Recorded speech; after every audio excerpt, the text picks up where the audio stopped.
तो कि भाई एक साहब हैं दफ्तर से, वो जा रहे हैं कुछ चीज़ें लेकर अपने खाने पीने की है वो, और उनमें शक किया गया कि कोई चोरी तो नहीं कर रहे हैं वो, तो बदगुमानी की गई। अब क्या ये मतलब मैं खुद ज़ाती तौर पर ज़रा कन्फ्यूज़ हूँ, आप बताइएगा कि यानी अब किसी के मातहत कोई काम करता है तो हर ऑफिस के बहरहाल कुछ प्रोटोकॉल्स भी होते हैं, क्योंकि बहरहाल हम किसी पे इल्ज़ाम नहीं लगा रहे, लेकिन चीज़ें आगे पीछे होने के वाक़यात तो होते हैं ना। तो क्या ये अमल नहीं करना चाहिए? तज़हीक है एम्प्लॉय की कि यार आप चेक क्यों कर रहे हैं भाई? और दूसरा पहलू ये कि यार आप क्या मतलब मैं चोर हो गया, मतलब आप शक कर रहे हैं, आप तो बदगुमानी, तो ये इसमें क्या बैलेंस कैसे निकलेगा इसमें से?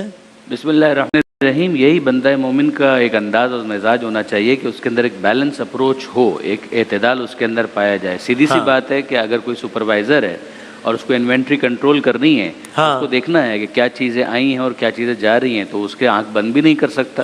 और ज़ाहिर है कि इस बात का भी इम्कान मौजूद है कि जो मातहत अफराद सबॉर्डिनेट्स हैं उनमें से कोई ऐसी हरकत कर जाए कि जिसकी वजह से जो असल मालिक है या जो कंपनी है उसका नुकसान हो जाए। सही है। जो बॉस है उसकी अपनी एक जिम्मेदारी है कि वो वॉचफुल रहे, आंखें खुली रखे और चीज़ों को नज़र में रखे, लेकिन साथ ही साथ उसको हैंडल करने का भी एक तरीका होता है।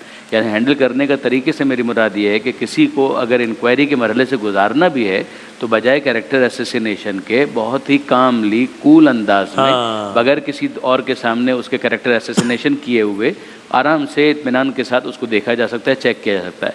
तो बहुत सारी चीज़ें कागज़ में फाइल में होती हैं, उनके ज़रिए से चेक किया जा सकता है कि ये मैच कर रही हैं या नहीं कर रही हैं।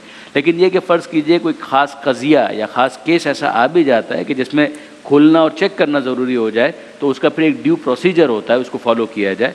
और फिर उसके बाद अगर पता चल जाए कि नहीं साहब अंडरस्टैंडिंग हो गई थी, तो फिर बग़ैर तज़हीक किए उससे माफ़ी कर मांग लेना और उससे एक्सक्यूज़ कर लेना, ये बहुत ज़्यादा मुनासिब होता है। अब ये तो एक पहलू है। दूसरा पहलू ये है कि बहरहाल इस बात को रियलाइज़ करें कि जो आपका मातहत है ना, उसके भी घर वाले हैं, उसके भी फैमिली मेम्बर्स हैं, उसकी भी वाकई ज़रूरत हो सकती है कि जो तनख्वाह से वो पूरी न कर पाए। सही है। और जिन ज़रूरतों के लिए वो परेशान है वो कोई लग्जरी नहीं है, ऐसा नहीं है कि कोई कॉस्मेटिक की कोई चीज़ है, ऐसा नहीं है कि कोई मेकअप का सामान है। ठीक है। ये बुनियादी खाने पीने के मामलात लोगों के हैं, परेशानियां हैं। तो इस हवाले से एक पॉजिटिव जहन के साथ अगर कोई ऐसे मसाइल उसके हैं तो या तो अपनी जेब से उसको हल कर दें, या इसी तरह की अगर ऑफिस की कुछ चीज़ें कि जिनको देकर उसके मसाइल को हल किया जा सकता है तो एक बेहतर अप्रोच सामने आएगी।